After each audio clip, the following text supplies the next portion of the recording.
I think if we can tell our stories, and it's not necessarily on the ESPN platforms, on like small platforms. No, I may know a group of people that may be able to help you share your story.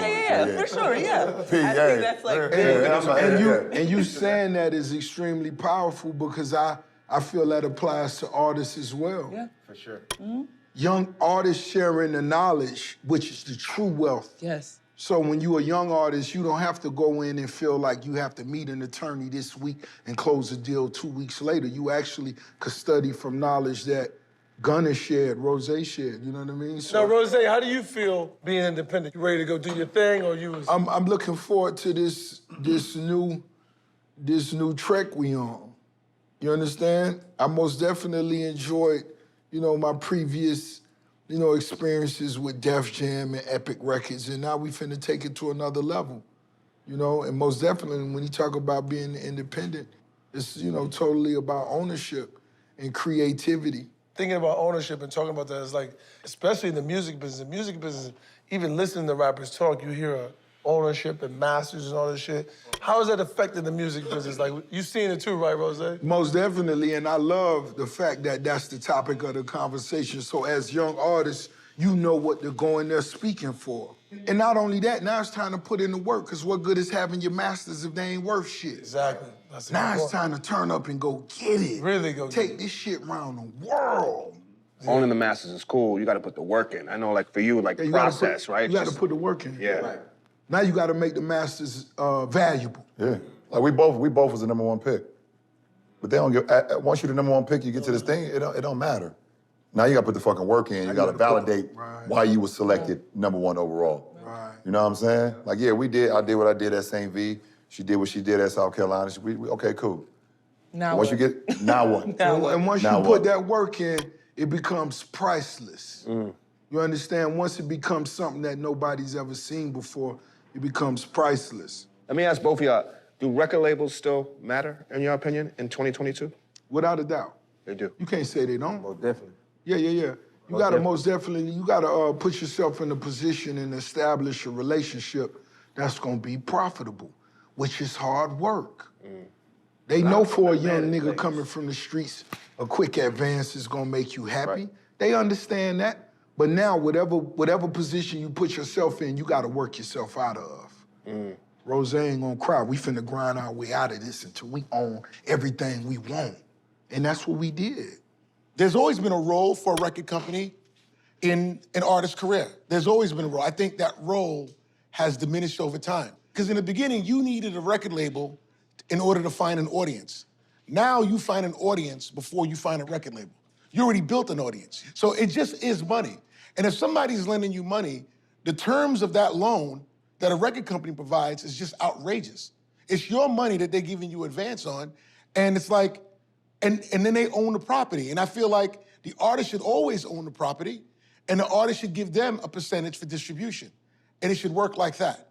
Now, at certain times, artists, they want the bag. And if you want the bag up front, that's gonna absolutely come with some penalties. But I know now, that the artists of tomorrow, they need technology behind them. They don't need managers so much, they need chief technology officers. So when you see NFTs and Web3 and the metaverse, you need to have somebody or a platform that is absolutely clear that you can plug into and reap the benefits of that. If there's 200,000 people that love you, you could make a fuckload of money. If you own the shit. But if you are signed to a record label, there's 200,000 people who love you, you're not even gonna really feel the impact of that financially. Some people be like, well, fuck the labels, we don't need labels. But you can't, these like really business partners, how I look at it. Like, you shouldn't say fuck the label because they taking the chance on you. When they give you money, they taking the risk too. It's up to you to really make this money back and go make more money.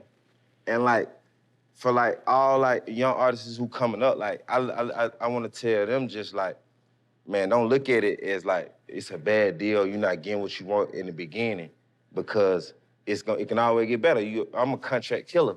I call it like contract killer. Like, you give me the contract, I'm gonna kill it. That's your point, work and I'm gonna get another, and then another contract, it's my terms and conditions now. What's good? It's TimelessRoc with TR Mentality, man. Before we get into the video, make sure y'all own your own shit. Now, before we go any further in this video, man, make sure you go ahead and leave a like on the video, comment, subscribe, follow me on Instagram at TimelessRoc Music, and make sure you go ahead and share this video with anybody who can relate and need this information. Now, in this clip, we got Rick Ross and Gunna revealing some music industry secrets. Now, the first thing I want to go ahead and touch on in this video, man, Rick Ross spoke on artists telling their story, and this is something that I always talk to y'all about on this channel. I always go so hard about how as an independent artist and an entrepreneur, you absolutely have to be making content on social media. It's completely free to do it, and you got access to millions and millions of people around the world at any given moment. Every time you upload a video, you giving yourself a chance to be found by more and more people, thus building your brand and just building your audience. It all comes down to who's the most known, and the best way to get known is to make content where you being yourself. You go on here and you make content about stuff that you're actually interested in, things that people might not understand about you. You absolutely need to be making content about it on social media. It's completely free. You don't have to pay for ads, you don't have to do any of that. But this is absolutely where the game is going, and I always speak about how I'm one of the people that's changing the game. I'm somebody that's always gonna remain an independent artist. I always speak about ownership and about how all y'all can do everything you want to do on your own, that you don't need nobody else. And that's the way the world is nowadays with social media. You can build your own audience. Make sure you go ahead and click the link below. I got a tool called TubeBuddy. It's a free tool that's gonna give you the best tags for your videos, the best titles to make videos about, and how to optimize your video the best for the search engine, and it's completely free. So make sure you go ahead and click that link below to go ahead and download TubeBuddy so that you can start growing your channel faster than everybody else starting a channel right now. Y'all also heard in this video they asked, are record labels as important to an artist's career today? And this is one of them topics that we speak on a lot on this channel, and a lot of people got mixed emotions about it. Is a record label something that you need in order to grow to a larger scale? And y'all already know my answer and my perspective as an independent artist and somebody that's always gonna be independent. Y'all know I always gotta say, record labels' roles are diminishing and getting less and less important over time because we got access to have so much control. We got so many resources that we can get and we can build on our own that you absolutely gotta take advantage of. If you somebody that stand on independence as an artist, you absolutely gotta go ahead and download my free ebook on how to build a home studio from scratch so that you can take full control over your creativity in the studio, and you can record your own music, you can mix your own music while getting the best equipment at the lowest cost, and skip all the mistakes that I made from buying equipment that I didn't need. Make sure you go ahead and download my free ebook on how to build a home studio from scratch. It's down below in the description to get your free ebook sent right to you. And with that being said, I'm gonna go ahead and leave y'all on that note. Make sure you go ahead and leave a like on the video. Also, make sure you go ahead and leave a comment, let me know your thoughts on the topic, and go ahead and add to the conversation. And if you're new to the channel, go ahead and subscribe, and I'm out of here, man. Remember saying I'ma chase 100 million, I just hope I never turn into a villain. I need you to give me balance, mommy, I know my time fucked up. No, I got a lot of niggas that don't wanna see me lose. I've been moving with a chip. Why? Cause you know I like to dip when I see motivation slip. I'ma fall back, I don't need no bad vibe.